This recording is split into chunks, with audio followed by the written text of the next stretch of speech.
Mavericks, NBC5. Is this a case of championship experience against some of the youth of your team tonight? No, the Warriors are good. They're a good team. We executed there for a little bit. That third quarter, we talked about and understood. That's where they, tend to turn up the heat, and so, we got great looks, but we have to do better. We have to understand when we shoot 3 or 4 threes in a row and miss, you got to get to the rim. You got to get the ball into the paint. You got to get to the free throw line, and that's just understanding the situation, learning, and maybe it is experience.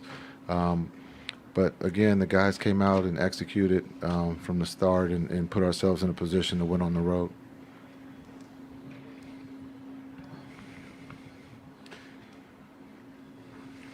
You also lost the battle of the boards, but as you said, you got to play smaller lineups.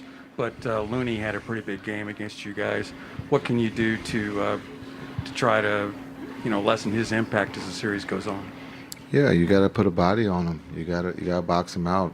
We have to team rebound and make sure that he doesn't come up with the rebound. But that's he's one of the guys that no one writes about or talks about, but we understand the impact that he has on the game of giving those guys second or third opportunities. So for him to have 5 offensive rebounds, that puts us in harm's way.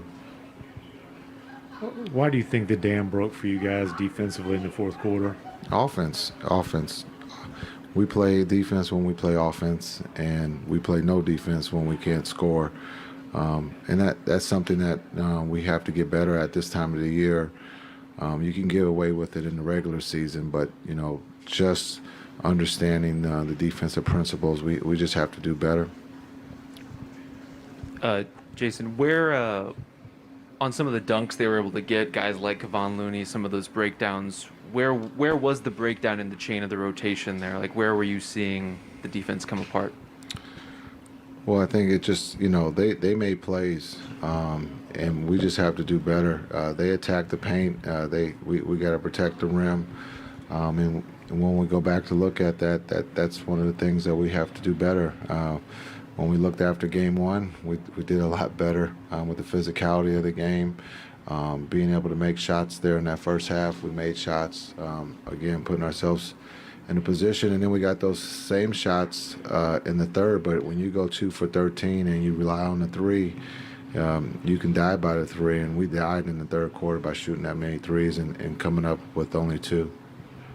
Jason, what goes into the thought process, especially there in the third quarter? They make their big run, get back in the basketball game. How do you evaluate when to call a timeout, when not to? How do you try and use that, or perhaps not use that to stem the tide in that situation? You only have so many timeouts. I can't burn them all in the third.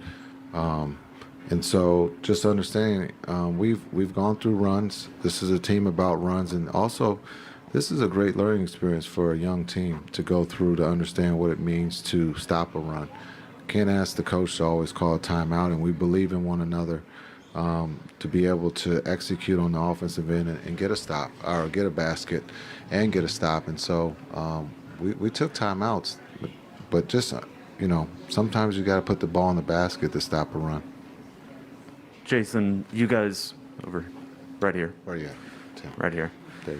You guys have taken pretty much the most threes in the postseason, and you've won that way. So in your eyes, what's the difference from taking too many threes, or what's a 3-point shot that you guys were taking that it would be better or for a different outcome?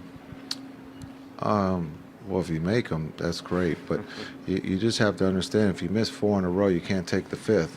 You got to make it. That just puts too much stress on yourself and your team. Because if you're not getting stops on the other end, it turns into a blowout. And so that's what I mean by being understanding, what situations we put ourselves in by shooting 4 threes in a row. If you shoot the 5th one, you got to be able to make it. If you don't, you're on the other end of a blowout, and that's what happened in the third quarter. Jason, you guys have shown the ability to be resilient at multiple different stops through this postseason. Is this as big a piece of adversity your team has faced in these playoffs, having such a big lead and allowing it to go away?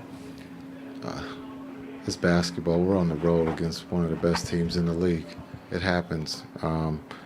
They held serve. We've seen this in Phoenix.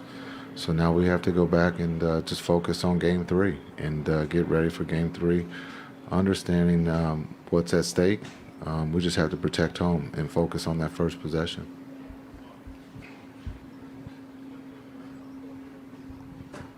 Sorry, Jason. I was just curious, what did you think about Luka's resolve and his grit, knowing that he wasn't at full strength heading into this and hadn't had a great game in Game 1? Yeah, well, I think we talked about that before the game, that we thought he would have a good game, and he did.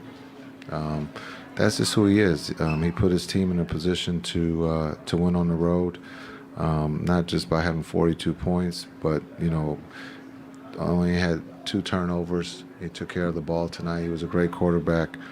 He got guys wide open shots. We just have to make them. Thanks.